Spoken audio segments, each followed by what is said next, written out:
That's the reason why you see God gave you 3 major resources in this life, and whether somebody becomes successful or fail, it is as a result of the way they have dealt with these resources. He gave you life, he gave you time, he gave you resources. In summary, they call them lifetime resources.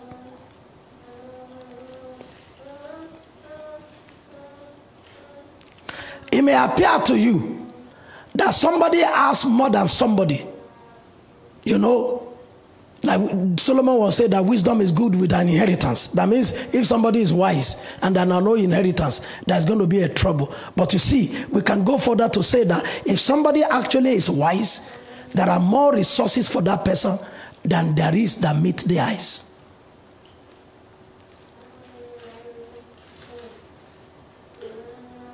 Because counsel in the heart of a man is like a deep water. A man of understanding will draw it out. And when you draw counsel out, counsel is going to draw something out.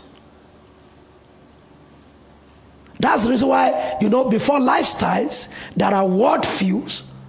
Word views formulate your choices. Your choices formulate your time. So every lifestyle, every position in which you find a man, first of all, start with a word view. That's the reason why sometimes when they want to change the life of a community, they're trying to bring about a paradigm shift. To sift the opinions they hold of themselves. That's the reason why the Bible says faith comes by hearing. Faith is what God thinks about you. Reality is what you are been groping in, you know, for all your life. And this is where we are. This is who we are. Faith is what God thinks about you that he wants you to accept. And from the moment faith, which is God's kind of opinion, the God kind of light, enters into the soul of a man, the man is more aware of another kind of an environment that is different from the realities he has to deal with physically. How possible somebody who was born lame from mother's womb suddenly believed that he could walk?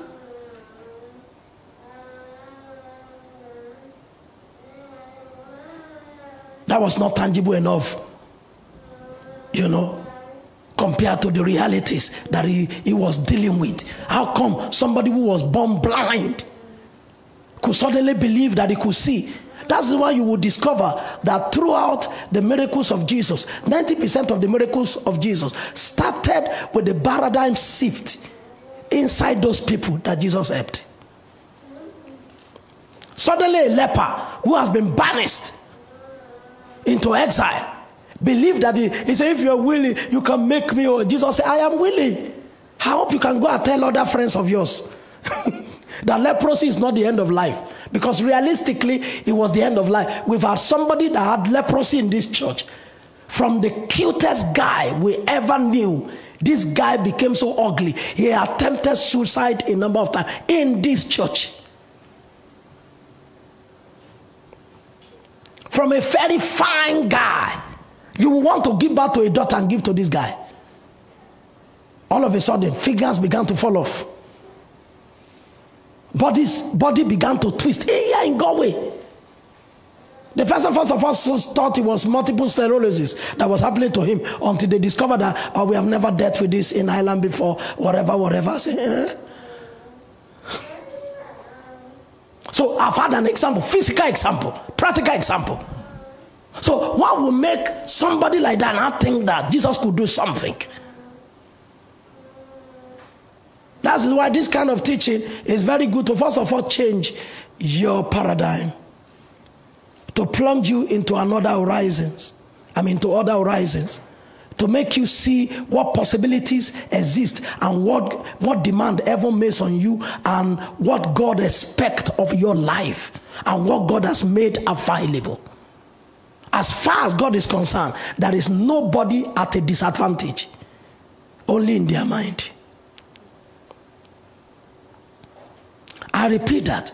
As far as God is concerned, there is nobody at a disadvantage, only in their mind. Nobody. Some people were born into wealth, some people were born into riches, some people were born into whatever. The people who created the wealth into which certain people were born into, it was a product of paradigm shift. It was a product of renewal of mind.